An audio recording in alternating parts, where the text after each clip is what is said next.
Welcome to the new episode of All That Jazz. I'm your host, Matthias, and I have today with me a new guest, Beth Geer, and she wrote a book called Awakening to One Love, Uncover the Inner Peace and Joy Hidden Within You. Oh, there you go. The book is there. Welcome to the podcast. Welcome to the show. Thank you. Thank you, Matthias. It's an honor to be here, and I'm excited. Thank you. That's probably the most accurate pronunciation of my name. So I do appreciate that. I know it takes some effort for an English speaking person. So okay, so let's go to your background, because a lot of my guests that I have on, their spiritual journey starts really young. And is that the case with you as well? Yes. Mine started when I think I was about 5 years old. And it was an event that happened just between me and God. And I know it was before I was 6 because I hadn't had my first communion yet. I was raised Catholic. And you get that typically around first grade or so when you're about 6 or 7 years old. And do you want me to just tell the story? Yeah, go ahead. I mean, this journey began at age 5. And I, was taught to say my prayers before bed, and, I'd say the Our Father and a Hail Mary. And it occurred to me that maybe I should kneel or, put my hands like this or this. Maybe I should go in front of the window. I wonder if God can see me doing this, or can he even hear me? Should I be saying them out loud? I didn't know. And it just occurred to me that maybe it's all being wasted. He can't even hear me. And, so that night I decided to try something different. I knelt in front of my window and I said my prayers out loud, and I put my elbows on the windowsill, resting like this, and looked up to heaven outside in the sky where I thought heaven was. And on that windowsill was a cactus that I'd had. It'd been there forever. I mean, I was only 5. It had been there for as long as I knew, and it was my cactus, and I was responsible for it and taking care of it. So it was just something in my room, and that was between my elbows because it was sitting on the middle of the windowsill. And so I said my prayers and went to bed and woke up the next morning and opened my curtain like I always do, lift up the shade. And my cactus had 3 blooms on it, 3 huge pink blooms. And I thought, God heard me. And I had the feeling that it didn't matter how I prayed, I was always heard. Didn't matter how you prayed. God knew what you were saying. And, I rushed downstairs to tell my family, look what happened, and, describing the miracle. And of course, I've got 3 brothers, and I don't know which one of them, or if it was one of my parents, explained to me that cacti, when they suddenly receive water, will bloom literally in a matter of hours. And I don't recall if it had been watered or not. I'm sure it had. I'm sure that was a natural process that it bloomed, but the timing was still something I held on to. It was like, and that was the beginning of my search. Yep, that was the beginning of my search, that I could make contact, and contact could be returned to me through various means, whatever. And I just searched for more and more and more of that. And my journey led me through everything. Besides praying, I prayed the rosary for 6 years of my life every day, from 6th grade through my freshman year of college, thinking this is what I need to do. And yes, and every day, and I'd be on the bus coming home from a basketball game, and I'd be laying there, and people would think I was sleeping on the bus home, but no, I was praying the rosary on my fingers because I didn't dare take it out in public, right, and be a weirdo. And so no one knew about any of this stuff that I did, and I did a lot of meditation even as a teenager. I had a book about meditating with angels, and I took down volumes of notebooks of my messages that I received during meditation, because you're supposed to write down whatever comes to you during those meditations. And it was all very covert. I felt like I had a secret life. And as I got older, I investigated astrology, numerology, UFOs, because I had a few prominent experiences with extraterrestrial contact, of all things. I realized it's all the same. All of it is part of God, and all of it is part of the same journey. And as long as you're seeking love, that's really that's really the theme, the truth that threads through everything is we're looking for love and we're looking for that experience. And I found it in everything I looked into until I landed on A Course in Miracles. And that Right. had been the purest truth I'd found so far. And now Okay. everything else is just icing. Let's go back to something you mentioned, UFOs, because I have a good friend of mine that I trust, and he told me once that he saw a UFOs, and I had never seen it, and my attitude towards that time was, I don't believe there's anything out there and all that. Yeah, but I'm thinking Yes. maybe there is, because I think there's two types to me of UFOs. There's the physical, actual spaceship, Mm-hmm. if it's that, or in my view, most likely is the astral realm. So you see something that's actually not Mm-hmm. there. So what's your take Yep. on It's that? in another dimension. Right. Mm-hmm. So Mm-hmm. what's your take on UFOs? Is it mostly like, is it in the physical universe or is it in the astral domain, or both? Both. It's Okay. both. It's this and that, as I've heard Daryl Anka channel the extraterrestrial Bashar. It is this and that. They're capable of coming down into the physical, but it's a matter of vibration. And when you see something like that, when you see a UFO, it's a process of you being at a vibration high enough to access their realm, and they've come down low enough to meet you halfway. So not everyone sees it. You can have multiple people looking at the sky in the same spot, and some will see it and some won't. And it's a matter of vibration. I believe they can dial in to specific people. And I've had both physical sightings and what you would call astral experiences, where I've been aboard ships. I've interacted with, to What? my knowledge, I have 4 different types of beings. I've had dreams, and from very little on, because this began when I was probably about 12, when I started becoming aware of extraterrestrials being something out there that could interact with us. I was very scared the first time something happened. And as I was investigating, I realized, oh my gosh, these are abductions. And they're doing experiments on me and taking my DNA. And so I told them in my mind, and I knew, I don't know how I knew, but I knew they could hear me. And I said, I don't care what you do what you have to do. I'm okay. Just don't let me know about it. I don't want to be scared. If I'm scared at all, the deal's off. If I'm scared at all, the deal is off, whatever you're doing. Because I had this benign love that I felt from them, but they didn't realize that what they were doing was terrifying. So Okay. anyway, So did they yeah, actually abduct you, like physically abduct you, or was it just in the astral domain? I have woken up standing in the middle of my backyard after one of my dreams. And I have woken standing in the middle of my room. And I've had other, my clothes, my pajamas weren't on right. Like I'd wake up and my shirt's on backwards. How did that happen? My sleeves, did I take it off in my sleep and turn it around? Things like that. But one of my, do we have time? Can I tell you a Yeah, story about go one of ahead.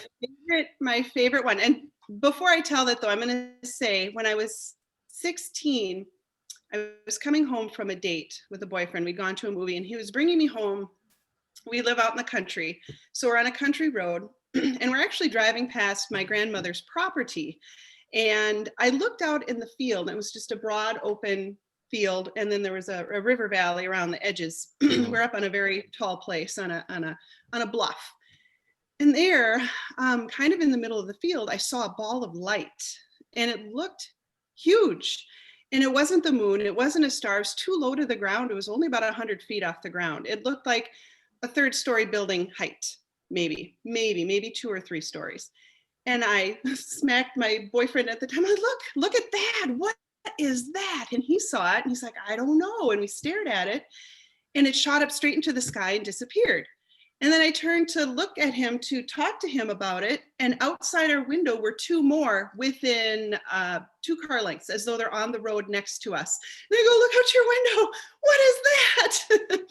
And the 2 balls of light shot forward out over the valley into midair and then shot straight up into the sky and disappeared. And then we saw one more that just kind of hung in the sky, and we drove very slowly home, and then it just blinked right out. And where that light was, ironically, and I didn't even think of this till after the fact, because these things, you go on with life. I'm 16, you know, I come to being age 24, I get married. We buy part of my grandma's farm, and my house is now built in the spot where that UFO was seen, which ironically, after we started digging the hole, I looked at my husband and I said, so I have a story to tell you about this location, and I didn't realize it till just now. There was a UFO here about a decade ago, you know, and so things like that. That was my only actual physical encounter where I saw with my waking eyes. But one of my more interesting, and this, I think about this quite often, I had an encounter where I was being pulled up the tube of light, and next to me was a small gray being with dark eyes, like your typical gray, and he was holding my right hand. Excuse me just a second. This was like physical, actual. This is physical, but it felt like a dream. Mm-hmm. Whatever they did to me, they immersed me in a feeling of love and peace. I didn't feel any kind of terror at this, because he, and I felt like it was a he, was emanating such a vibration of love and peace that I felt completely safe, and I felt like he had only good intentions. And so he's holding my hand, and we're going up this beam of light. And again, I think I was a senior in high school. I was about 17 when this happened. Yeah. This is when where I woke up in a strange place. But then we came to the top, and it was almost like Star Trek. You're standing on like a little platform, but you're still kind of in this tube, and it opens, and I see all these other little gray beings in these little like suits. It was almost comical because they're so small and they're cute, and they're little one piece, like almost mechanic suits, like what a mechanic would wear, a farmer, like a one piece tight fitting dark blue suit. And they each had a little emblem here with a symbol on it. I couldn't make out what it was, but they were scurrying about doing their activities, and they all turned and looked at me, and then all pretended like I wasn't there, and we're suddenly very busy. This is we're like, very busy with their tasks. It's like and a movie scene. It's like a movie yes, scene. Yes. And I thought, why are they acting that way? And I got the feeling from my companion, he never spoke out loud, that they're not supposed to interact with me because they don't want to jar me out of this bliss. I was in like a bubble of peace and love. And if they interacted with me too much, fear would creep in, and it would burst the bubble, and it would be terrible. Okay. But I also got the feeling from them that they desperately wanted to talk to me. Every single one of them wanted to come over to me and had things to say, but they had to pretend I wasn't there. They were suddenly, nope, these two people, this little gray person and Beth, are not in the room. Right. It was circular, and there was this big window across the front, and this dark panel, like a dark countertop, a console, and it was completely dark. And you know, at the time, I didn't realize it looks just like our phones. It was dark like this, and it was glass like that, or some sort of material. And he said, I need you to put your hand on this and take out your energetic signature from our ship. And I said, what? Why is my energetic signature in your ship? And I stood there for a moment. I'm like, I don't really know where you want me to put my hand. There's this big black countertop or console in front of me. Where exactly do you want me to put my hand? And why is my energetic signature in your ship? And he said, very apologetically, it almost pained him to tell me that before I left for this incarnation, I had a role on their team as part of their scientific research team. And some of the scientific functions they forgot to take my signature out, and they couldn't access them. And without me touching the screen, like, you know how we have codes to get into our own phones, without me physically coming to touch it, they couldn't remove or unlock my signature to let them access those functions. So then I'm staring, and I'm like, what? And he's like, I'm very sorry, allow me. And he took my hand and spread my fingers out a certain way and placed it in a very specific spot on the console. And it lit up just like your apps open on your phone. And the whole thing lit up, this whole section, because there were other parts that were lit up, but this particular section was dark. And he thanked me. And the last thing I remember is we went back into the tube and I woke up. This is one where I woke up standing in the middle of my bedroom going, was I just somewhere? Wait, but this was is I actually there, or did he take me astrally, or were we physically? But the whole thing was so just immersed in love and trust that it's not a bad memory, and it's almost comical to me. And well, what the heck? How many lives have we had, and where have we had them? So it was like, was it like a dream? Did it feel like a dream, or was it like, do you think you were actually there? I don't know. I've thought about it and thought about it. It felt so real. It felt as though I was kind of like watching a movie. When you're sitting there watching a movie, it's very real because you're actually there watching it, but you're not actually in the movie. But you become emotionally involved with it because of what you're seeing, and you get scared, or you get happy, or you cry, or you feel love, and you're rooting for certain people. It was almost like that, as though I was looking out of my eyes. It wasn't like I saw myself. I was looking out of my own physical being. So that's the weird part. I was seeing it first person, and it was me there. But could that have really physically been a journey? And there have been other shorter journeys. I had one where a team of another race, they were taller, and they brought me aboard their ship, and they were young, and they're like, look, we just wanted to take you on a ride to show you we made it. We made it. We have our own ship. We did it. We got through the program.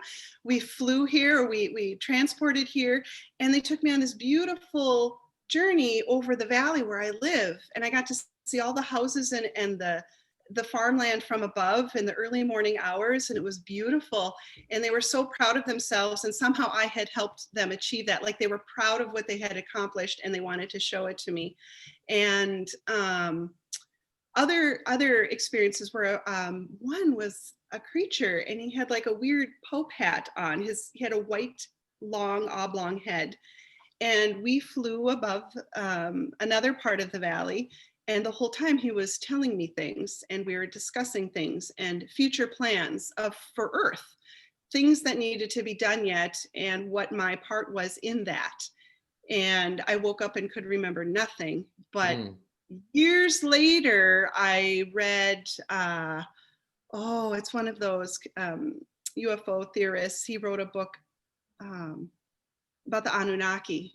And they have found in tombs and graves out in Egypt and things, the oblong heads, and some were not man-made, like their bodies were not human, and where they were buried. And I thought, oh my gosh, that was an Anunnaki that came to talk with me. And I have no recollection of what was said, but I feel like it was very important. And he said, basically the understanding was, I'll know what I need to know when I need to know it. It will come forward from my memory as I need access to it, but it's in there now.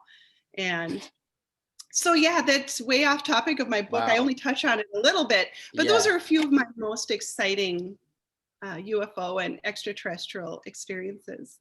That's amazing. Do you think it's because you mentioned past lives, so maybe it's because your past lives maybe had to do with them?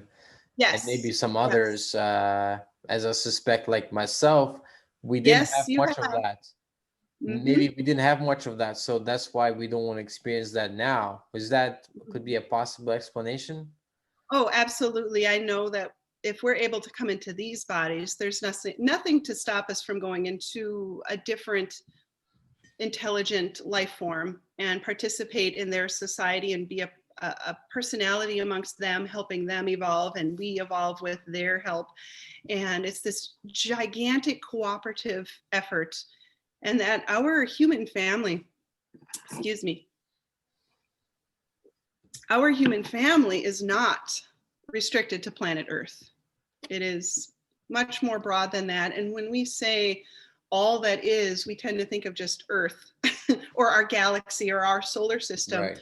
But I have had 3 out-of-body experiences where the all that is encompassed so much that I felt like I might explode. It was such a feeling of love and enormity, where I was all things and just still my personality, my one thing. And I do know that when we rejoin the collective, when we rejoin our oneness with our creator and each other, there's this fear that we're going to just be lost in this diaphanous cloud and we're just going to disappear and be no more because now we're part of this oneness.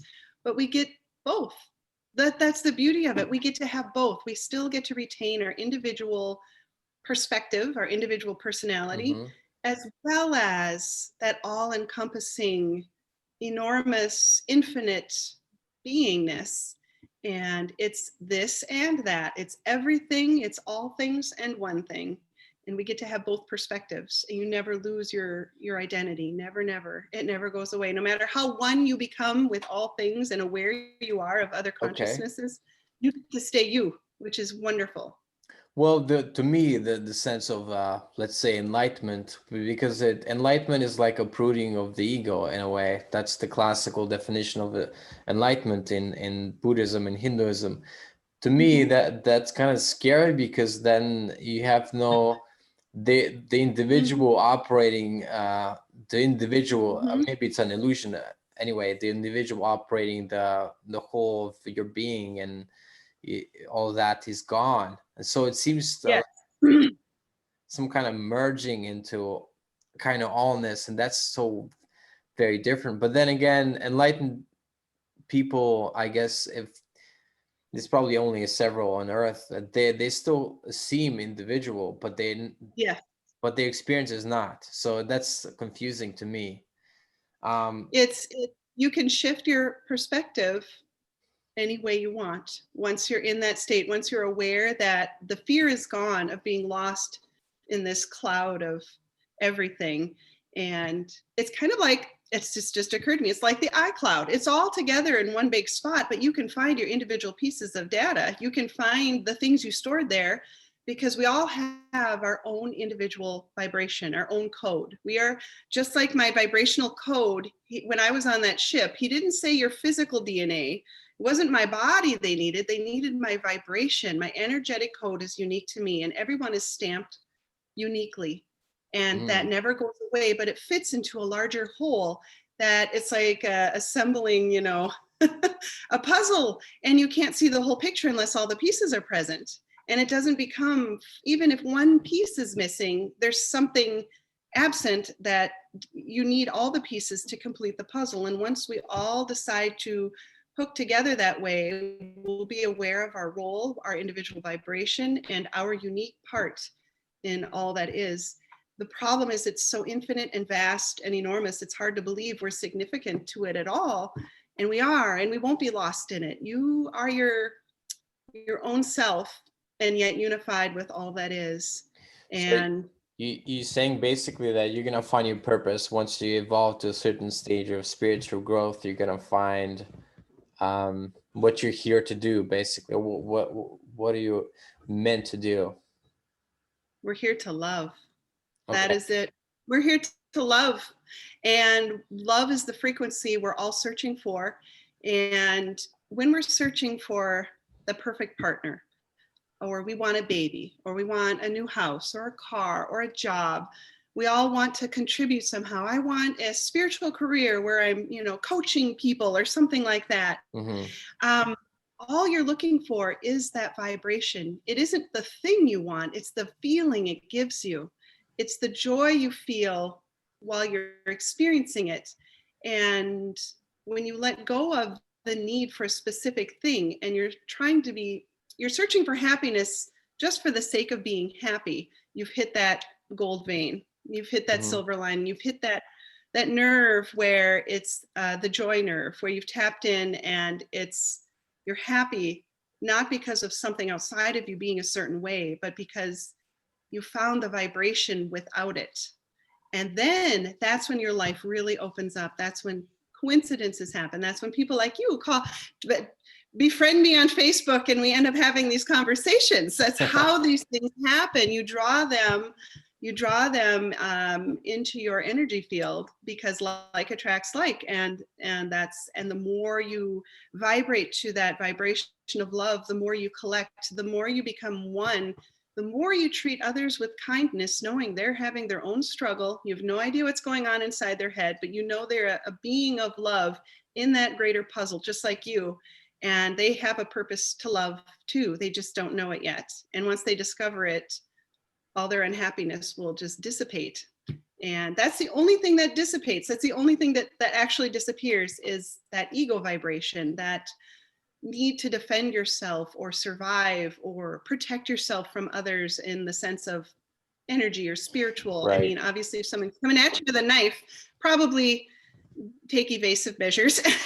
Don't just Right. lay down and let I that think happen. that's the biggest danger of being into spirituality and all that, is the certain naivete that the people are going to take advantage of you, if some people, Mm-hmm. let's say. So you have to Right. have certain boundaries and stuff like that, and that's, I think it's very important, certain like ground level um earthy, like common sense. That's Yes. sometimes, you know how sometimes a person can be very, in the sixth and seventh chakra, very up there, but there's no roots down there. So I think I've Mm-hmm. seen that in my well, I'm not gonna mention names, but I think I've seen some of that in in Don't some want to people call out that anybody's vibration. no, but I'm just saying that it's possible that um that you are so like out of alignment, like you're not totally there, because you are so focused out in the higher chakras, that you're not grounded, and then it puts everything out of whack. And that, I Mm-hmm. think, goes hand in hand with naivete, because naivete is essentially not knowing the lower nature of humans. Yes. That's always Yes. present in a lot of people. I know, of course, Yes. Miracles talks very differently about that, but we're gonna get that's but that's very interesting that the Course in Miracles would say, love your brother always, Well, right? you don't have to love what they do. Right. You love your brother. And let's say, and I've always compared this to, could I love someone who murdered my children? How do you, and people have that happen to them every day. They have murders in their family. They have people die at the hands of others. Could you love a killer? Because to me, that's the worst thing anybody could do to me, is take away someone that I love against my will, because I will that they live. Um, how can you love them? And I still wrestle with that, because the tendency to see the body and the actions, but you don't see the driving force behind that other individual. What happened to them that they thought that taking a life would bring them more joy? What is so screwy in their head that killing another person is what they need in their life, or they think they need to be happier? Because you only do things because you think somehow it brings you something. You Yeah, but only do take I actions like that. I slightly disagree with that question. It's not that it brings them necessarily joy, but they get a certain satisfaction out of the wickedness. There's something that they want out of that situation. Yeah. They're seeking. I had a woman recently, like a few days ago. She said, "Oh, I've discovered your blog and your website. I love your work." And she said, "Can I ask you a question?" She said, I desperately need help. Last night, our dog was killed by a coyote, and I'm struggling. I'm really struggling. And it happened literally the night before. And I thought, oh my gosh, what am I going to tell her? What uplifting thing can you possibly say when your beloved pet is killed by a wild animal?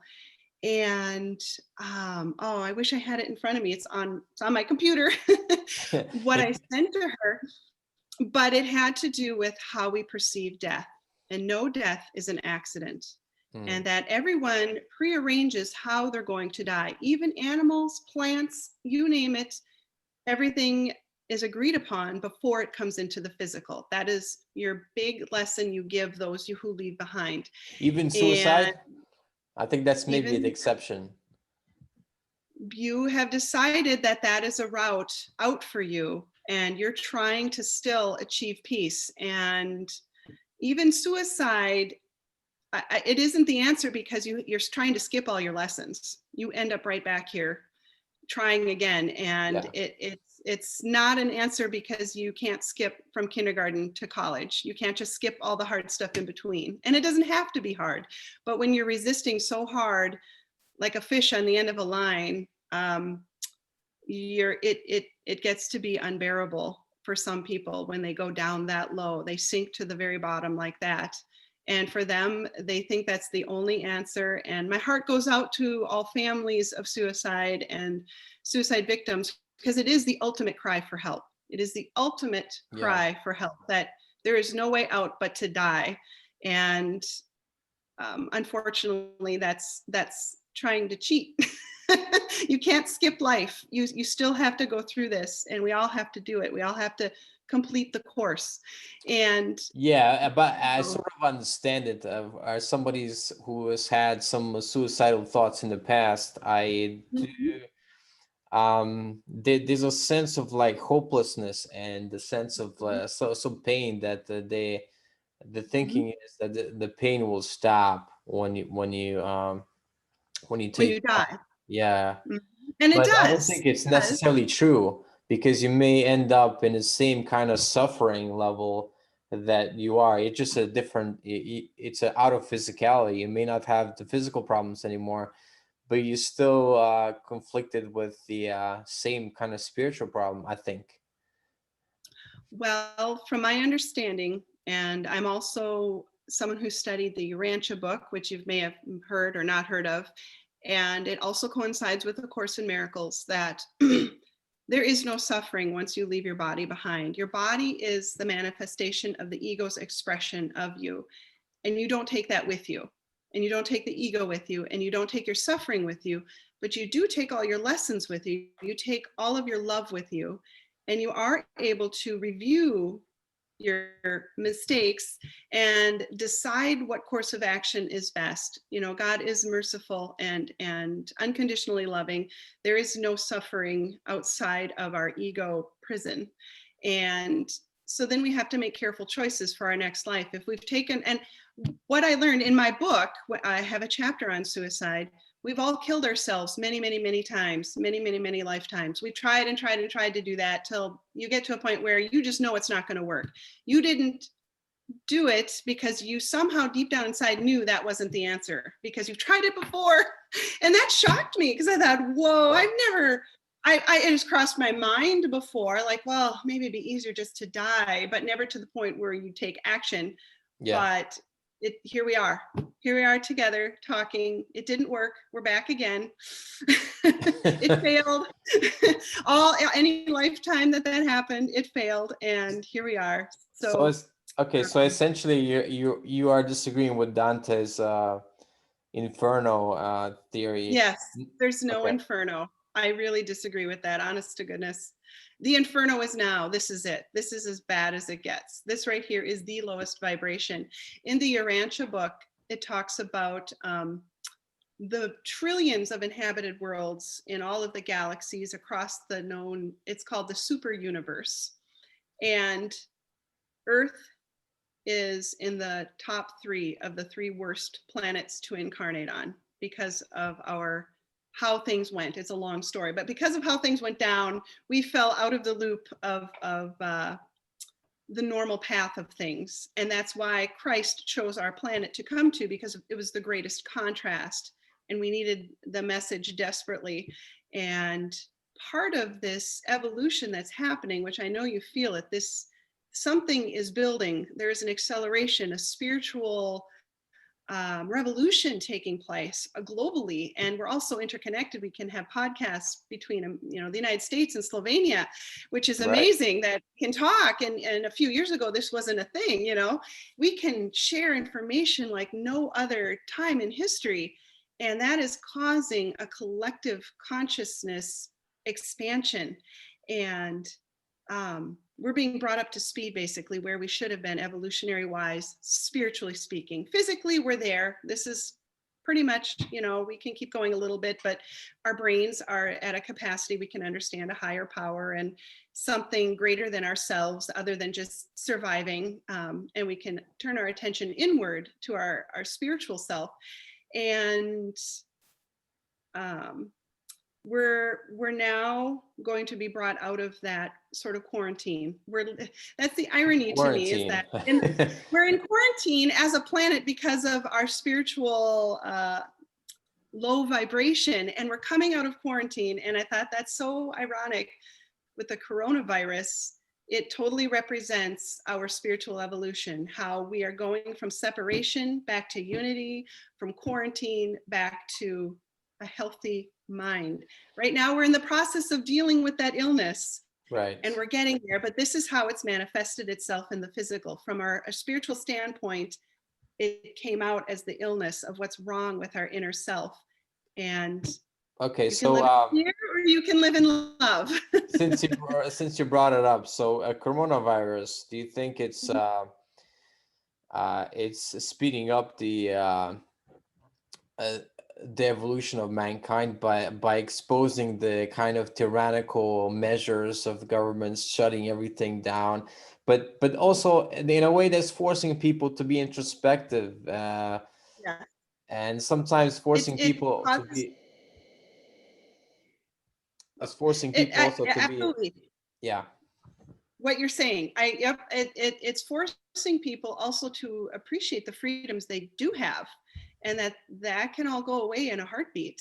We're still living as a collective human race on this planet, and people will say, are you against masks or for masks? Do they work? Well, how can you measure what didn't happen? Did they work? How can you measure whether or not that saved lives? You can't measure. So my take on all of it is, I will not increase fear. I am here to spread love and peace. My message is love, and I teach only peace. Or I can say my message is peace, and I teach only love. If you feel safer for me to have a mask on, I will not fight any organization, any store, any individual who jumps back, put on your mask. Okay, I don't want you to feel safe. I don't want you to feel unsafe. But I will also happily commingle with others who feel safe and don't wear masks and get together and hug and share food and enjoy themselves. Whatever the comfort level is, I will meet that vibration, knowing that I myself have 100% fear less, and that right. That's interesting, because I'm not attracting that vibration. I would say everybody that I've had that talked about the COVID situation was not in favor of the masks. I would say it seems like everybody that I talked to about this, yes. And I'm gonna say, if it makes someone else feel safer, I will wear it, but I myself don't feel like I need to. I feel like you attract everything that comes to you, and I'm not at that vibration where I think I even I've been exposed to it firsthand in my workplace. We all work within a few feet of each other, and 2 people tested positive a week ago. I tested a week ago Sunday, actually, and I tested negative. And I thought, wow, how could that even be possible? We're working a few feet apart. We're sharing phones and computers, and we're in this small retail pharmacy setting. And I know I was exposed. It's bizarre. It's really bizarre. Some people get it and some people don't. I think and the symptoms range from being on a ventilator and dying to it felt like a mild cold, or I didn't even know I had it. It is our interaction with the vibration coming into alignment. Yeah, and there's going to be discord. You know what surprised me? I thought when Trump got it, I thought, maybe this is gonna be another Boris Johnson, because he had a prolonged, like 2 or 3 weeks, like he almost died, I think. But Trump, like in 3 days flat, he was just back on it. Granted, he got some experimental medicine and all that, but still, I think a part of it was his. There's a book that we studied in the Christian group that I'm a part of called Power of Positive Thinking, and apparently that's a big game. That's Vincent Norman Peale. I think that's the author. Oh, okay. I know who Yes. that is. I haven't read it, but I know A who that is. minister Mhm. from a famous minister from New York City, and Trump and his family was apparently a part of that church for a while, and it was his Mm. father's favorite book. So he has that. I'm kind of familiar with some of the Trump's books because I've read some of them, and he always emphasizes the importance of zapping negative thoughts and not dwelling on them, and to thinking on the positive thing. And I thought that was very interesting because I think besides the medicine that he got, maybe that was the positive thinking had a huge influence in him recovering so quickly. You The know, only reason medicine works is because we believe it does. I right? say that coming as a pharmacist. We give, that's the only reason, chemotherapy works for some people and not others, or blood pressure medication can work for a very small dose for one person. And some people you see on 3 or 4 different blood pressure medications. And Course in Miracles and your Rancha book both agree that we give everything its power through our thought and our belief. And nothing works unless we believe it does. And I've seen that repeated time and time again in my life. And I do it with electronics all the time. And suddenly the problem that was there, I'll go on a walk, I'll realign myself and go, you know what? I accept it for what it is. I let it off the hook. It's okay. Whatever it is, this is what it is. And I'm going to let it be itself. And I come back and boop, it's fixed. And I didn't do a thing. And it was some terrible thing. My, whatever was crashed or down, or I lost all these documents. And boop, suddenly they reappear. And it's we don't know our power, and we have the same power as our creator because we are created from our creator. And what we're doing is having thoughts kind of willy-nilly all over the place, up and down. And so our lives are chaotic because our thoughts are chaotic. And people think, well, I can never have another bad thought again, or the whole world will come crashing down around me and I'll have a flat tire. My husband will leave me. My dog will die. No, that's your power, is catching those thoughts and not trying to make them go away. Because if we ever try to think something and make it go away, it just gets bigger and bigger. You don't want it to go away. You just want to shift to something else. Mm, Shift. If you're thinking, oh, my leg hurts, well, let's not think about the leg. Let's think how good the rest of our body feels. right. Let's see if we can make that pain shrink by going, I feel it shrinking. I think it's getting better. Oh my gosh, I can move my leg. And it's just do that with everything all day, every day. The second you feel a tug, and I have an analogy of being a fisherman. You can be the fisherman in the boat, or you can be the fish down on the line, tugging away on the hook, resisting. And the boat is the present moment. And you can slow that boat. You can have hundreds of fish dragging behind on hooks. You can have millions of problems, or you can let it all off the hook and climb inside the boat and float on top of the sea of all possibilities, versus trying to nitpick individual pieces of it that you want to be your way. And the second you let the hook out of however or whatever it is you want to be your way, you find yourself back in the boat. And guess who's there with you in the boat? Your creator. And instead of using hooks, Jesus never used hooks, he used nets. And my analogy is that your creator casts a net across all that is, which is the ocean. Your only job is to be in the boat to Mm, help bring it in. Being in the boat is being in the present moment. And you can have no insistence on what comes in on that net. The more you accept all possibilities that come to you, the higher and higher your vibration climbs, the faster that boat moves. And next thing you know, you're having just the best joyride of your life, accepting all the things that are coming to you as they are without getting hooked, without finding yourself back in the water struggling. mm-hmm. And suddenly you're able to sail through all of it, just letting your creator bring it to you. You do nothing but be present. And again, that's Eckhart Right. That, Tolle with the present moment of now. So many spiritual teachers talk about the present moment, and mine's a boat. So that's a good yeah, that's analogy. actually going to be my next book that I'm writing right now.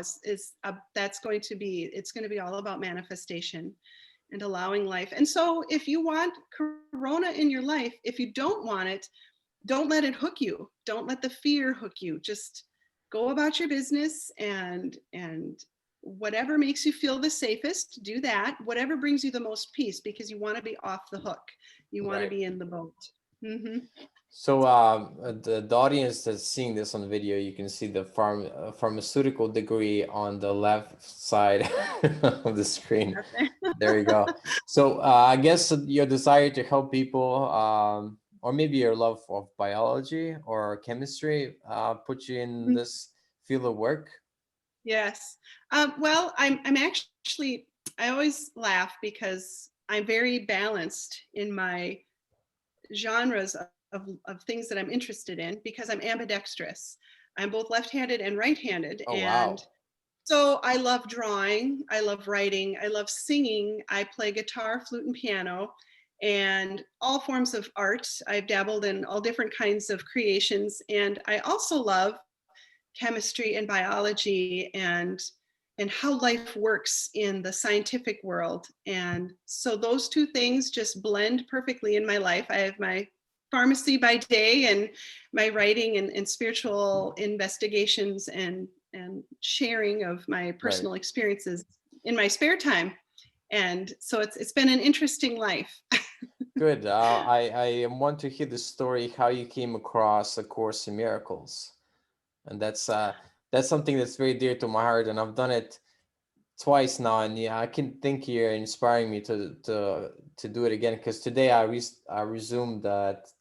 I'm at about 3:45, and you told me to just resume there rather than restart, because I've done that in Yes. the past. But this is And the I'm gonna say I'm gonna repeat what I told you, just for the audience, because I know a lot of people pick it up and put it down again, and then think, oh, I have to start all over with these lessons, or oh, I don't remember what I read before.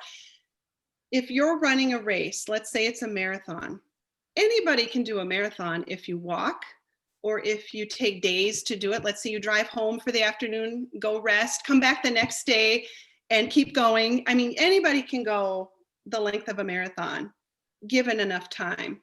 But if someone said you got, 10 miles down the road, and you stop to get a drink of water, go to the bathroom, sit down a minute and rest, whoops, you stopped, you have to go back to the beginning, you'd never come back to that again. You'd like, screw that, I'm never going to make it. But if you allow yourself to just pick up right where you left off and trust the process, do not become disheartened by trying to start over again because you think, oh, I didn't do it the first time, I better retry. Just pick it right up wherever you left off, even if it's not exactly where you left off. You can't fail if you just keep going. Just keep going, and you'll finish the race. You'll finish the task. Even if you go home for a year and come back to that spot on your race, on the marathon, you've still already completed the first part. And yeah. I mean, if I got a few blocks down the road and had to rest, I'd be upset if I had to start over again. It's nothing is worse than getting a certain distance and having to try again. So Right. just For pick me, right it's up. been You can't go I wrong. think for me it's been almost 2 years, or Yep. and I'm still like resuming, because I'm almost finished anyway. So I'm resuming there, and then I'm gonna probably restart. 10 Because years, 10 years to get it through it the first time. That 10 was how long it years. took. 10 years. So I'm going to tell Whoa. you my story. Okay. So I came across A Course in Miracles at a bookstore, Barnes and Noble, and I was looking for other spiritual books. I was always buying spiritual books on everything. Like I said, I investigated numerology, astrology, palm reading, ghosts, near-death experiences, afterlife experiences. And so I'm always in that section. That's the only thing that fascinated me. There I saw this dark blue book. And at the time, it was wrapped in cellophane. And I think it's because its pages were so delicate, they just didn't let people open it, because it Yeah. was like a Bible, so delicate. And I looked at it and I thought, what is this? This looks really hard. And it looks like it means business. This Course in Miracles. It sounds like a class. I bet this must be a textbook for, the Mankato College there in town, Mankato State, or some local college for some religious class. Right. And I thought, oh, it's because it even says workbook on it, and text and manual for teachers. It's like, oh, well, I don't even know what that is. But I put it back on the shelf, and I couldn't get it out of my mind. And a month later, I came back to the bookstore looking for other books, and I thought, I want to look at that book again. what was that? And it wasn't there. There were none on the shelf. And I'd come back again I wouldn't look for it, forgot all about it, and there it would be on the shelf, intriguing me all over again. The course and I danced back and forth like that for about, years, probably 3 or 4 years. Then I started seeing it come up in other authors' work, like Marianne Williamson, writes all about it. And I thought, I want that book. I think I need to have it. And I go to the bookstore, it's not there. Forget all about it. And life goes on. And I know this happened in 2004 because my daughter was a baby. She was crawling around on the ground. It was sometime in 2004. And I remember being kind of overwhelmed and tired. And it's a lot having your first child. It's a life change. And I thought, I really need something to just hold on to, spiritually speaking, emotionally, so I don't get depressed because I'm tired. And when you're tired, that lends to depression in general, even if you have a perfect life. And I went back to the bookstore, and there it was. And it was not wrapped in cellophane. And I held it in my hands, contemplating, should I buy this or not?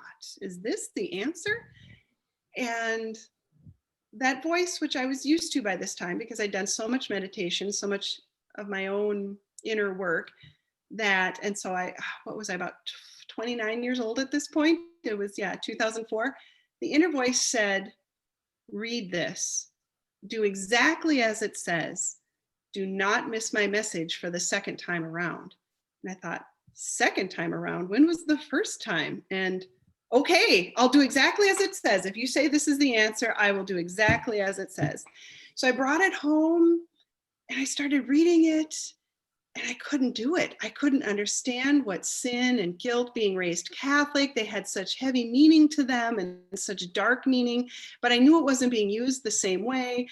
I thought, this is going to be a chore. This is a chore. And so I'd close it and put it down. It was on the stand by our couch where I'd sit and read at night. Mm-hmm. I'd pick it up on and off, days, weeks, months, sometimes a year would go by.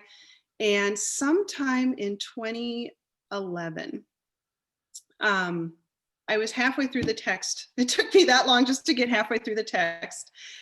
The words jumped out at me that this world is an illusion. And I went, yes, that would be so awesome if it was really an illusion, that none of this is real. Is this book really saying what I think it's saying? That's crazy, but I love it. And so I started getting into it and reading it every single day till I got through the text.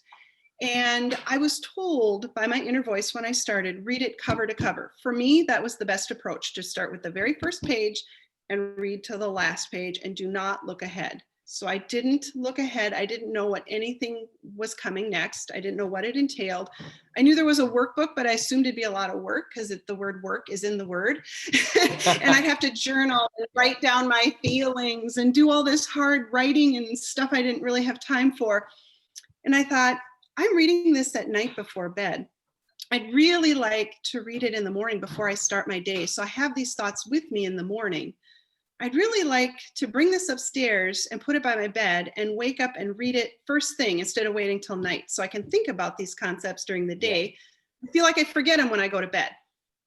The next day I opened and it was the workbook. The workbook started and I thought, this is perfect. They're lessons. And then I waited to see where it said all the work I had to do, and it was just mental concepts, just holding a thought in your mind. And at first I couldn't hold the lessons in my mind. I had to write the titles on pieces of paper. I couldn't even remember parts of it. This chair does not mean anything. This window does not mean anything. Yeah, that's one of the first lessons. Yeah. And I just thought, this is so weird, but this is so different from anything I've ever read or come across.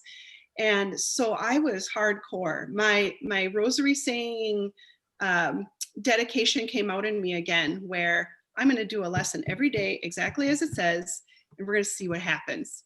So I did all the lessons and nothing happened. I thought, well, there's still this manual for teachers. Maybe something will happen after that. And I read all that. That was wonderful. I had clarification of terms and the psychotherapy section in my, I have the original, the original volume, this guy here. Right. And I got to the end and I thought, I mean, I feel a little better, but not that better. I think I failed the course. I failed the course. And that voice came back so loud and said, no one can fail my course. And secondly, no one understands it entirely the first time they come across this material. And I said, okay, well, what do I do now? Well, if you want, I will go through it with you and we'll do it together this time instead of you blocking me out and trying to figure it out on your own. You mean And then your inner voice, your my inner intuition. voice was going to go through it with me. And that's how this came about. That's how Awakening to One Love came about. It was the step-by-step explanation. Basically, I said, can you give it to me as though I'm a child? I put it in the most basic terms. I need to start at the very beginning. And so I went through the lessons a second time, and I was amazed at what came out of that willingness to listen, that willingness to really hear the message that's coming through. And of course, I had told you this earlier when we were getting ready for this podcast, that along the way, as long as I had, the Holy Spirit on the line, why don't I ask about, all those Other topics stuff. that everyone wonders about, all the worldly lessons. And I had my own experiences along the way. And I include all of those stories in there. Does it tell you who to vote for, or who, if you should bet on a... When I was voting, and I don't know if this will cause controversy or not. First of all, my inner feeling was it didn't matter. People are people are people. We are all love and light, and that can be brought forward in any individual through their vibration. Vibrations can shift up and down all the time. We know that by how we feel on a moment by moment basis. Right. And that God is in everyone, and that given a chance, everyone can step up and be that light. It's what you see in them that comes forward. So I knew it didn't really matter per se who was, leading the country. It's our collective vibration that leads the country. People forget that we are our country. The people are the country, not one human being. And that's where the true power is, even though they say, they can shut down our restaurants, they can shut down our schools and have everyone stay at home. Yes, but it's only because people obey. It's only because people obey. Yeah. But the answer is not anarchy, to go out and destroy. It's an inner work. And I've seen so many transformations, so many shifts, that when I shifted emotionally, my outer world shifted. And so basically my instructions were vote for the lesser ego. Or vote for the path of least resistance. And you want to follow that thread of peace. You want to follow that. We're still not getting exactly who you voted for. No, that's what you want to say. I'm not dumb. I'm not. You know how you talked about there are some spiritual people that are only up here. I've got a tree trunk, and I'm rooted. I'm a Capricorn. I am very grounded, and I know better. Okay.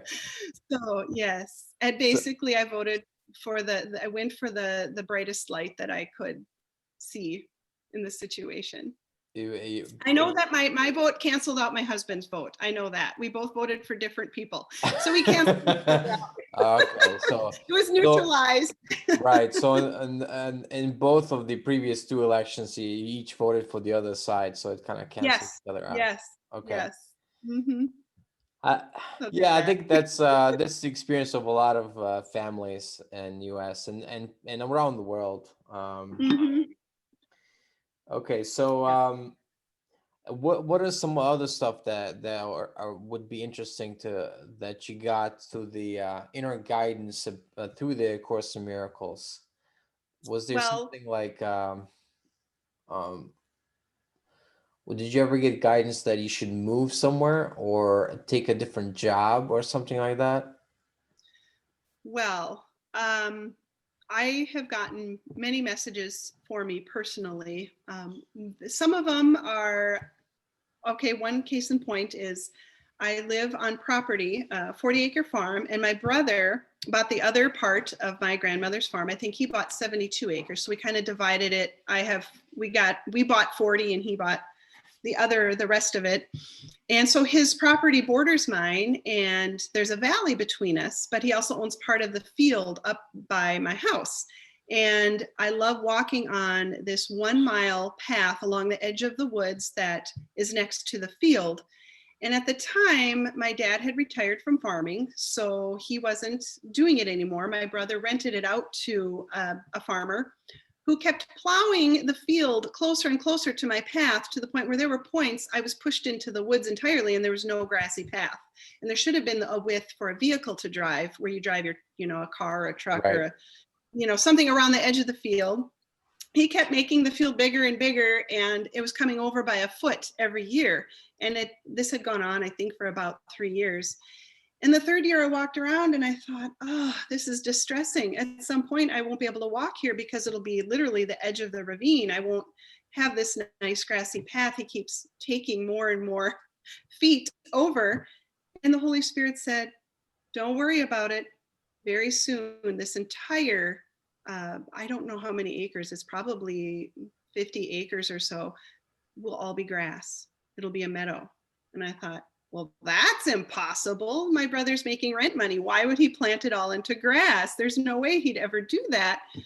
6 months later, the government came out with a program to restore animal habitat. And he makes more money now as a restored grassland for pheasants and deer than he would have made renting it out to a farmer. And it's a 15-year program. So it's going to be that way for the next decade and a half. And my path is perfect. So it was true. It's a federal program.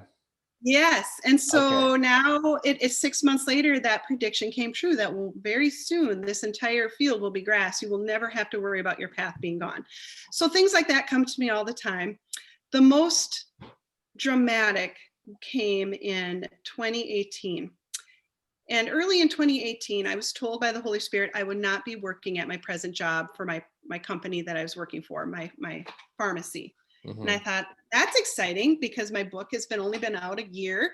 I wonder if my book will take off, or I'll get start an online coaching program, or something will happen. I'll be a professional speaker.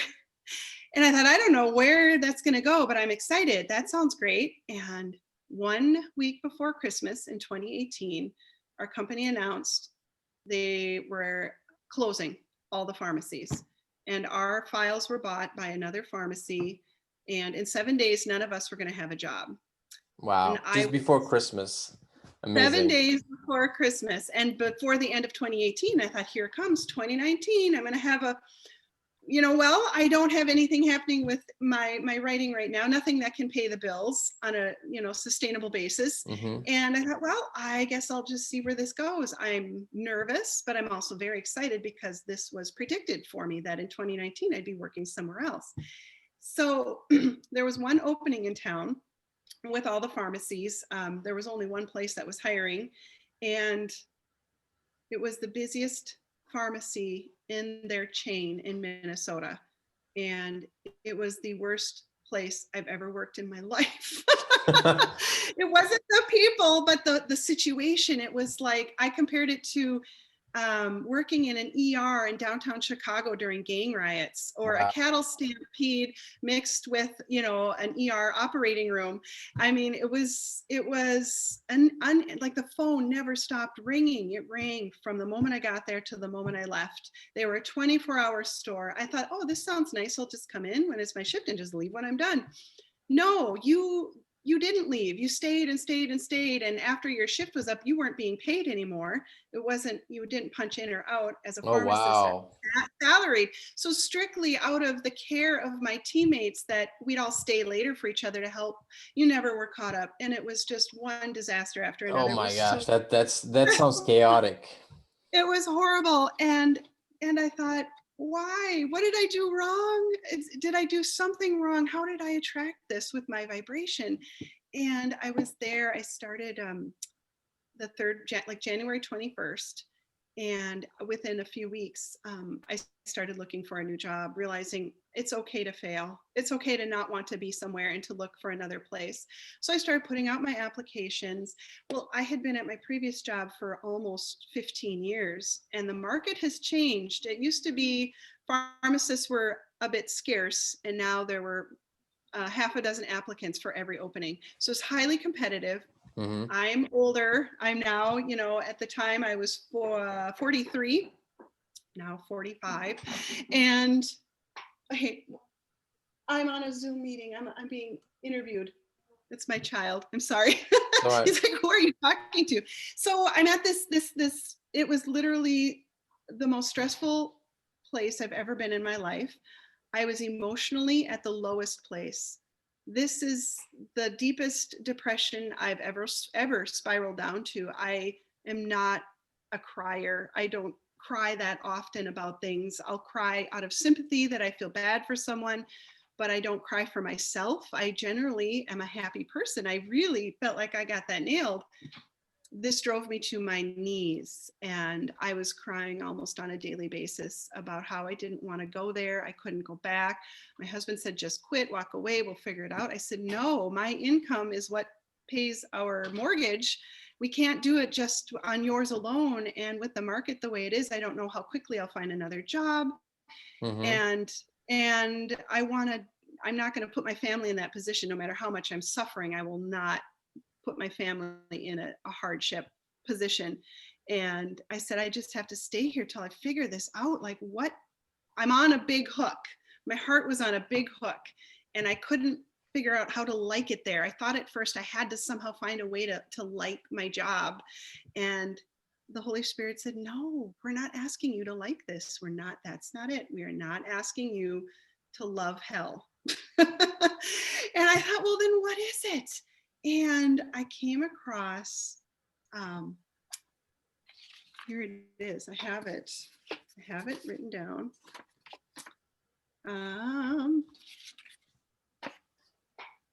Well, it's not on any of these. You received like guidance. Yes, I came across in A Course in Miracles. I think it's in chapter 30, or it's towards the end. The world fears nothing more than to hear these words. I do not know the thing I am. I don't know who I am, where I am, or what I'm doing. And in this is salvation born. And I thought, I have read these words. How many times I've read the Course? I read it every day, and I have been now for the last 7 years. Why has this never hit me before? And why does saying, I don't know who I am, what I'm doing, or why I'm here, why does that make the world fear my thoughts and fear me? I drove to work, and I was like, okay, I don't know who I am. I really don't know why I'm in this pickle. I don't know why I'm in this stressful situation. And it's okay. I don't have to fix it. I don't have to understand it. I just have to let it go. And this peace washed over me, that this burden was off my shoulders, that I just need to trust this process. I'm going to keep going and keep taking the next positive turn that I can take, because obviously I'm not sitting back doing nothing. I'm putting my application out to all these different jobs. I'm taking action on any positive job that seems better to me. I did skip over a couple that looked like that's just out of the fry pan into the fire. That's another bad situation over there at that other job. I didn't want to just jump ship and then land out in the ocean with no life preserver. And so I applied at some very nice positions, and 3 of them had called back with rejections, but one I had applied to a month or so earlier and hadn't heard anything either way. And so I'm putting my net out there, not hooks, but nets. And I drove to work, and this bubble of peace, I felt serene with acceptance that I don't have to like this. I don't have to understand it, and I don't have to fix it. I really don't know what I'm doing, why I'm there. And I distinctly remember punching in the code, the code to go into the pharmacy. And it felt very different when I walked through that door. And there were all my teammates. Chaos was everywhere. And here I was, sort of it was like being high on drugs, because everything was happening. I could see it, I could hear it. I'm answering the phones, taking, complaints and fixing problems for people. And why isn't my doctor called back? And how come you have me on this and I should be on that? And why isn't my stuff ready? And it was like, it was happening, like I was looking at it, but not participating emotionally. The stress had no effect. Then I started hearing 2 or 3 coworkers at various times during the day said, it feels different in here today. It feels really serene and really peaceful. And they're like, are we slow? Are our numbers down today? And I checked the computer. No, the numbers are as high as ever. We're filling as many prescriptions as ever. We would fill upwards of 1,000 prescriptions in a 24-hour period. And twice customers commented. I would, go wait on people at the register and help out there. And twice people commented how serene we looked back there today. And one of them even said, it has the feeling of a spa. And I thought, a spa? You just waited in line behind 20 people for half an hour and you see how we're running around. But the feeling was that of a spa. And I thought, wow, okay, I like this place. I'm going to live inside this bubble and let whatever happen. And I don't know how long I have to be here, but I know I'm not going to retire in 20 years from this particular job. So I went home and it was still there. It was there for 3 days. And on the 3rd day of being inside my bubble of serene peace and letting the bombs go off around me, but not actually emotionally participating, not checking out, but being very, very focused on the present moment and in my response to everything around me. It wasn't like I was checked out. I was very checked in. I received a phone call from one of the companies that I had applied to a month or so earlier, offering me a job. And it is the best job I have ever had in my entire life. I have Sundays off. My nights are not that late. My drive is beautiful, and there's another pharmacy 5 miles from my home that I'll be able to work at when one of the pharmacists there retires. So eventually I'll have no drive practically. And the people are amazing. The company policy is serving and loving your community, and they do community projects. And I didn't think such a thing existed. And once you let everything off the hook and climb into your boat in the present moment, when you really let everything off the hook, where it's not hooked in your heart anymore, it opens up that net of all possibilities. And something I didn't even know existed came into my life because I finally let it. And what's funny is this position, so I quit after only 7 months at my terrible job. I could have quit after 3 months because that's when the opening happened at my new job that I love, but I couldn't see it. I wasn't in the right vibration. It wasn't in my reality because I was in a lower vibration. So A Course in Miracles helped you get to that place where you surrendered, and then you were in a bubble, and then after 3 days, but it seemed like that bubble also affected your workplace, that everybody felt it at work. Yes, everybody felt it. And, it was in place to a lower degree from the very first moment because there was a lot of conflict back there. I was amazed that there could be that much stress, and instead of people bonding together, they were at each other's throats. They were so mean to one another and how they treated one another. I couldn't believe it. And the way I would try to correct it is, one case in point, one of my coworkers, one of the techs, was filling prescriptions, and another tech said, hey, you need to trade spots with me. I need to go to lunch. He's like, I'm coming. She, a few more minutes goes by. She goes, I'm really hungry. I have to go to lunch. If you don't come down here, I'm going to leave. You need to get down here and take my spot. And he was in the middle of like 10 problems, probably very stressed. And he snapped at her. And I said, what he really meant to say is, I love you very much and I care about your feelings, but I'm in the middle of this problem and it's stressing me out. I'll be right there. And they both stopped and just everyone started laughing because he was really angry. And then you just couldn't help but laugh. Like, what he means is he loves you very much and he'll be right there. He's just very busy. And it was stuff like that, diffusing to the point where by the end, instead of stabbing each other's backs, we had each other's backs. And the store manager called me to his office about 3 or 4 months into my employment there. And he said, I need to talk to you. I said, oh, what? He said, what are you doing back there? I go, what do you mean? He said, I came on about a year and a half ago. I've been trying to get these people to get along for a year and a half. We have weekly meetings about how we treat one another, and none of it was working. And you've only been here a few months. He goes, but everyone has this camaraderie now. And I said, oh, I said, I just saw the good in them. I said, I saw more in them than they were giving me. I understood that they were under stress. And I said, I raised the bar. I said, I just expect them to love. And so I treated them that way, whether they were that way towards me or not. And it ends up being really funny. And then we ended up laughing more, and then we started having more fun, and everyone became lighter, and we started actually seeing the humor in a lot of what was happening to us. Right. And it was not so serious. Like, you got to take that seriousness out of it and really see that, are you kidding me? Is this happening now? You know, and oh, you know, and it just, I don't even know how to describe it.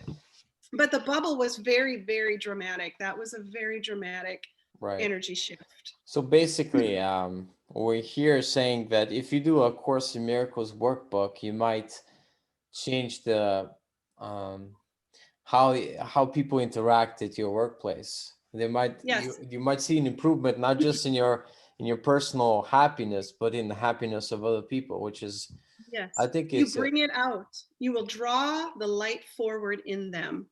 And that's why I was never worried about who I voted for, because I'd focus on drawing out their light, even though I'll never be in physical contact with a president, but it can be with anything. You can draw the physical light out of your electronics. Like I said, I fix things just by walking away from it and realigning my mind, and just draw out the best in anything around you. And it's your perspective. You're giving it the power. Your belief in what you are seeing around you, if you're believing in that light and making peace with that and knowing that's the truth of our reality, you'll draw it forward and it will shift. The world will shift to meet your vibration. And the more you're in the boat, the more you're going to have coincidences, synchronicities, things lining up, you know, people like you contacting me, and we're having these talks. It wouldn't have happened if we wouldn't have been in the right vibration. And you have no idea how many people I turn down friend requests because they look kind of shady. And I don't get a good vibration. And I had a good vibration from your friend, and I didn't even really look into it much. I just feel that person, your energy, and I accepted and cautiously proceeded. And I'm like, oh, he's authentic. So that's how this happens. Well, I don't even have a picture. My picture is like not of me. It's like a picture of a sky. No, it has nothing to do with what my eyeballs see. It has to do with the vibration I feel. And like I said, you have no idea how many I delete friend requests that are just, I'm like, nope. And I am very selective. And so I measure the vibration with each one. And that's how I decide, because, well, on your friend profile, on your public profile, you're only allowed like 5,000 or something like that, or 2,000 people. Yeah. No, 5,000. But my author page is endless. You can, I think I've got like 23,000 followers on that. But these are this is my tribe. Like, this is where I share family things and my personal stuff. And so I measure very carefully the people that I accept, and knowing they can contact me then after that. And of course, I measured your vibration. You were good. I'm happy to hear that. So let's let's talk lastly about coaching, because you do some coaching as well for people through your website. Just as a side effect. It's not an actual profession. I actually have nothing I'm paid for on my website, except if you buy my book or my deck of meditation cards. Everything is, if people want to donate, they can. I want to keep it as open as possible, because I don't want to put a price tag on helping, because there's so many people that I don't want that to be a restriction, or for them to not come to me just because they, can't afford, $200 or something like that. That's crazy. So if someone emails me with a question, honest to goodness, I can't help but answer it, because the answer starts coming forward as I'm reading the question. That inner voice, my Holy Spirit, starts answering for me, and it's compulsory. I have to answer. Money has nothing to do with it. I have to answer the call for help if there's someone with a really sincere question. If you're asking for lotto numbers, I'll probably delete it. If you're asking, what do I do about my pet that was killed by a coyote, you will get a beautiful message about the purpose of death, and that your pet is helping you with a lesson, and that it's so like your beloved noble soul that was your pet to go out in such a way that would give you the greatest lesson in love possible, and that their body served to feed a starving creature who's on the brink of death themselves, and so like them to do that their body wouldn't be wasted, and that everything has to die, and that whatever relationship you have with a plant, a person, or an animal, anything you've loved that has life and has to leave its physical form, will leave in such a way to bring you the greatest lesson in love that they can. And you have to forget that. You have to forget your plans to be murdered. You have to forget your plans to be eaten by a coyote, because if you remembered it, once you came into this body, you would say, oh, I don't want to do that. I don't want to hurt you. You would withdraw your desire to do that, because you automatically want to protect the ones you love. You would say, I'm not going to put you through that. I'm going to just, I don't know, wait till things just fail in my body and die that way. And sometimes we do, but you have to forget your agreement with others. You have How to, do or you will go people through it. how do people deal with loss? And like, this is especially hard for a lot of people when their loved one dies, their husband dies, and their grandparent died, whoever they're really attached to. That's the most painful thing that a person can go through, besides like heartache, or getting your Yes. heart broken. But yeah, losing somebody close to you, that's the hardest thing. Yes. So So I asked the Holy Spirit that, and I said, and don't give me that, be whole about, oh, we're not bodies and they're with you eternally. I don't want to right. hear that. Give me the real answer. I want to know, what am I supposed to do Yeah. when somebody dies? And I put this in my book. It's in one of my chapters. This is what the answer was. The Holy Spirit said, I want you to imagine you're holding someone that you love. Hold them very close to you. Touch cheek to cheek, touch your forehead to their forehead. Hold them in your most loving way. Imagine that. And I said, okay. I said, I imagine I have both my children on my lap and I'm in between them. And I said, I'm loving them. Our cheeks are touching. I said, okay. And the Holy Spirit said, you love them very much like this. You love the touch of them. You love the sound of their voice, their presence in the physical realm. But listen very closely to what I'm about to say. And I said, I'm on the edge of my seat. I'm not even breathing. What? And the Holy Spirit said, right now, as you imagine your children touching you cheek to cheek, that's the farthest you will ever be away from them. You are never farther from anyone than you are when you're in the physical, because there's a sense of separation, that you're two distinct beings that can lose one another. And I said, you did just tell me what I said. I didn't want you to tell me. And he said, listen, there's great value here. Remember this every time you feel like you're losing someone, or even someone who breaks up with you and you think I'll never see them again.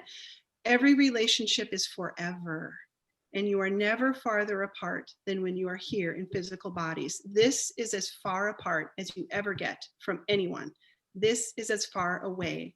And though you'll miss the sound of their voice, the touch of their hand, the smell of their hair, their presence, in the kitchen with you, or in the room with you, or able to talk with them in physical body to physical body, you will miss that. But in eternity, that's such a temporary time. And if you would tune in, you would know that you can still do those things. You can still, people say, well, I smell this perfume, or this particular cigar, or the lights flickered, or I had a dream. They're still there. They're still trying. And if you ask, they will come. They will find a way to get through to you, that they're always in your life. and they're as close as your actual heart. And that when you're both in spirit, then you're as close as you will ever be, and it's forever, and no relationship is ever lost, wasted, or gone. And I said, okay, that does bring me comfort, that this is the farthest away right now. This is the farthest away we'll ever be. I can accept that. And that helped me tremendously, that your cheeks touching, that's as far away as you'll ever get. Even though bodies die, they're even closer when you're in spirit. And it's something that we need to tune into. And when you're feeling your worst, when your heart is the tightest and hurting the most, their love is there, and it's that memory of them in the physical that makes it hard. But their love is touching you. Their love is touching you in a very real way. Mm-hmm. I think the farthest distance apart in the modern world is probably getting blocked on Facebook or something like that. Because you can't even see them anymore. They can't even communicate. You can't. And it feels like a death. There's so many relationships that end. It literally feels like a death because if you're physically apart, you can't drive to their home, or you don't want to be a stalker, but to think, oh, I can't ever reach that person. There's that hook.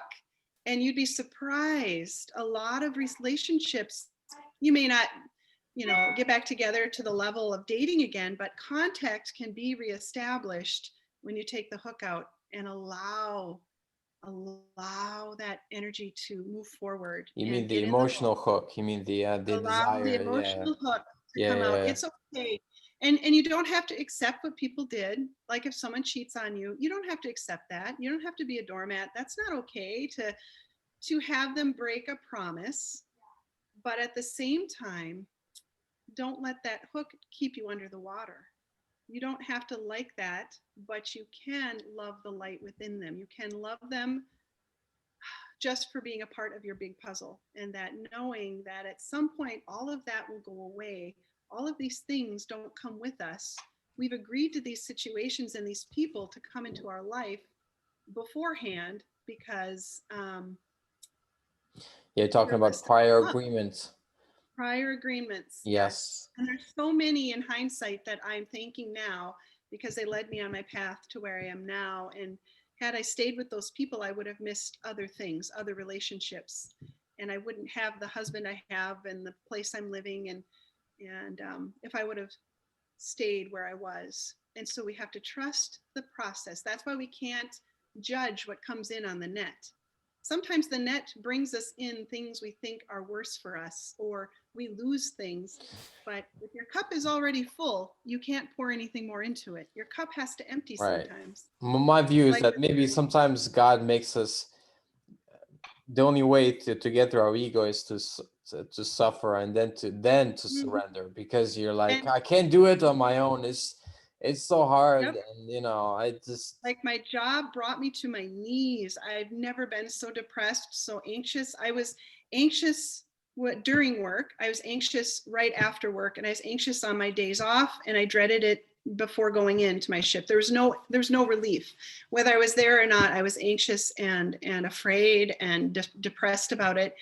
And in hindsight, then, when the Holy Spirit said, well, you didn't have to even suffer for 7 months.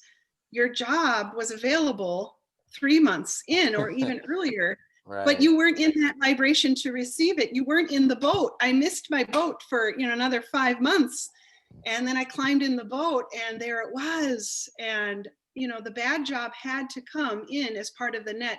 I would have never left my original job that I was at for 14 years if they hadn't closed.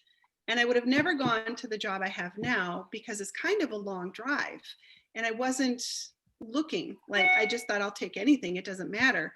It does matter. And I needed that experience to take me into a realm where I learned how to make the bubble. I needed that to drive me to my knees so that I could accept the love that I clearly hadn't learned yet, and not on that level to withstand a devastating blow like that. But we don't have to be on our knees any longer than we choose to. I could have stood up at any time and accepted my situation. It took me 7 months to figure it out, unfortunately, instead of Yeah, it could have shorter been amount of 20 time. years. So yeah, Could you have got been off 20 good. years.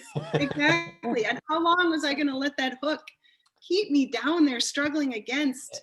Yeah, I And think it's your spiritual work and of course the miracles work that you were doing at that point that helped you. And but then again, you get into was it fate or was it predetermination and all that? But I think I think personally what happens is when you do spiritual work, you change the whole dynamic of your life, the way it's going, and it different just path. yeah, and then you go into a different path with a different set of options. Mhm. Anyway, so where can people find you when or your book is called again, Awakening to One Love, Uncover the Inner Peace and Joy Hidden Within You, and Yes. that's on I have, Amazon.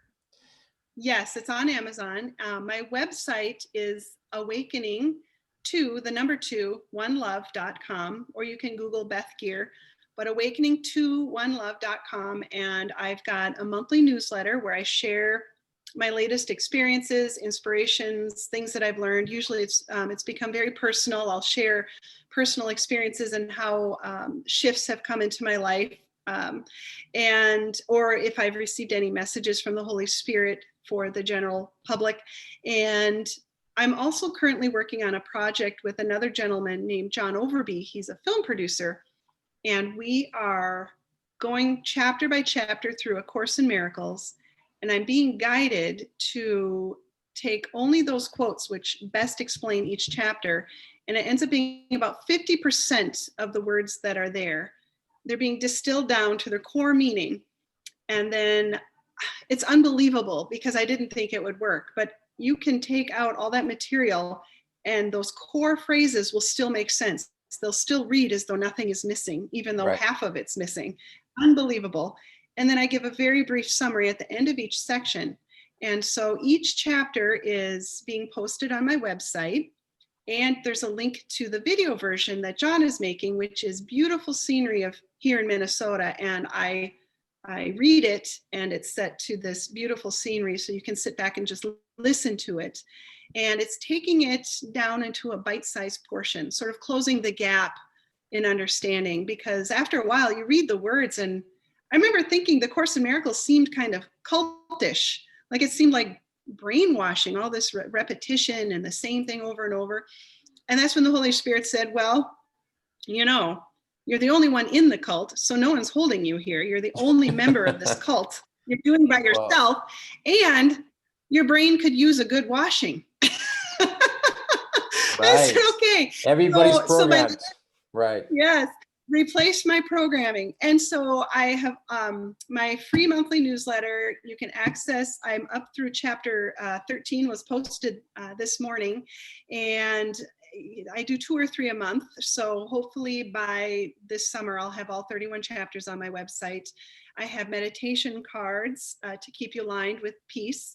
And I also post things like this podcast. I'll post a link on my events page for people to review and watch as many times. I'll put the links on below the video or the podcast version because I have 2 versions that I put out. Yeah, but thank you so much for being on the podcast. It was a pleasure. Thank you. And yeah, thank you everybody for watching and listening. Thank you very much. Thank you. Bless. Peace.